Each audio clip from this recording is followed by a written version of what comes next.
There's one concept in pricing that's often quite difficult for people to grasp the first time they come across it, and that is the concept of net positive differentiation. In this little review video, I'm going to explain to you how important net positive differentiation is and exactly what it means.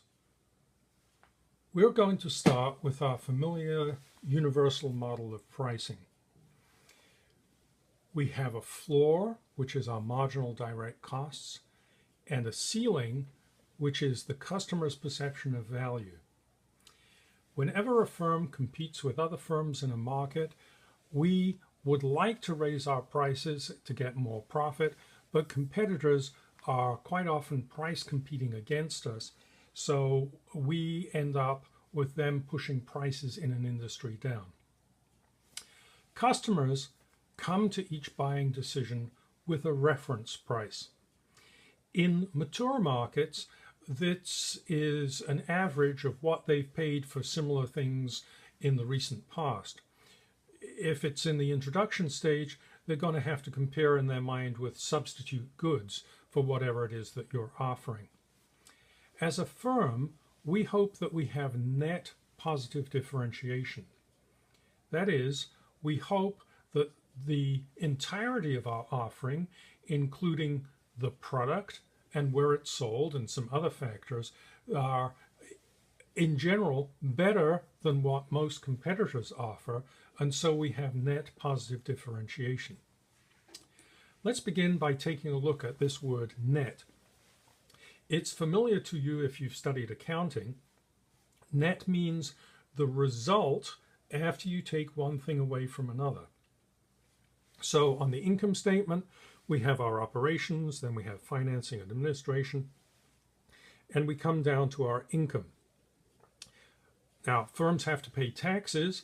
We calculate how much tax we think we owe, and the income minus the taxes gives us the net income in the operating statement.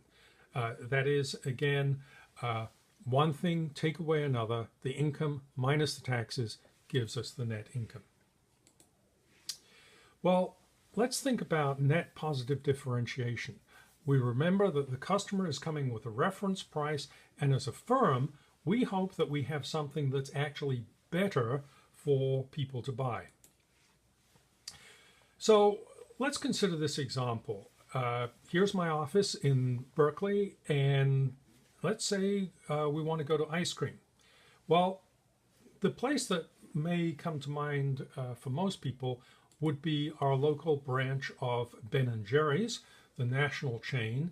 And Ben & Jerry's is on Center Avenue. Here's the store. And inside the store, there's pretty good space with tables and chairs. You could sit down and enjoy the ice cream with your friends. We look up on Google Maps, and it tells us that walking from the high school through the middle of campus to Ben & Jerry's would take us about 15 minutes. Now, if you were visiting Berkeley for the first time and you asked any Berkeley student about anything that's special and unique to Berkeley, one of the things that they might mention is the ice cream store called EC, which is on College Avenue in the Elmwood district. Now, EC, it's just like the French word for here, EC.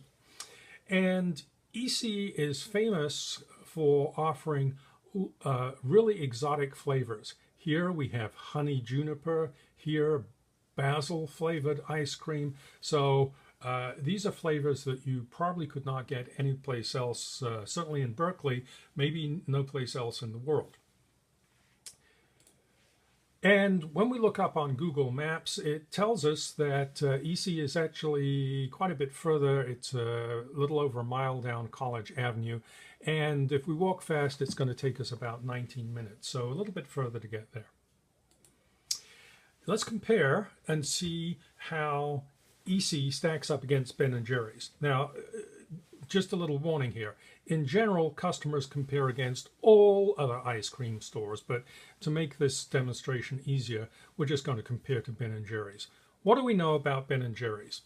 It's close to campus, there's a relatively short wait, plenty of seating, and it has an interesting selection of flavors. EC is a bit further, a 1-mile walk down College Avenue. Here's the problem. When you get to EC, you very likely have a long wait.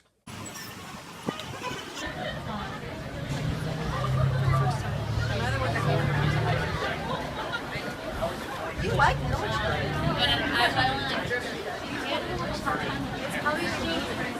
On a weekend evening, the wait can be as long as 35 or 40 minutes. When we get inside, there's not much seating. There are 1 or 2 chairs, but the place is so crowded, you're probably going to have to eat your ice cream outside. But it has the very famous exotic flavors, and if you were taking a friend out, perhaps for her birthday, you might say that it's special. EC has a reputation for being a place that's worth waiting for, and so it has some image value that you might consider to be a positive. So does EC have net positive differentiation? Well, what a customer will calculate in their head is, wow, it's got the positive value of the exotic flavors plus the image value. These are positives. But I have to take away, there's not much seating. It's quite a bit further away from campus. And oh yes, there's the huge long wait before I get my ice cream. These positives take away these negatives. If the result is still positive, then yes, you will go to EC. So from the point of view of the owners, if they think that customers will value their flavors and their reputation enough, then they can charge more. So that's our review on net positive differentiation. Remember that net means one thing minus another. In this case, it's the positive attributes of our entire offering minus the negatives, and we hope that that result is still positive. This is very important for firms because if they have net positive differentiation, they can charge more money, and of course that leads to better profitability for the firm. I hope you found this little review helpful.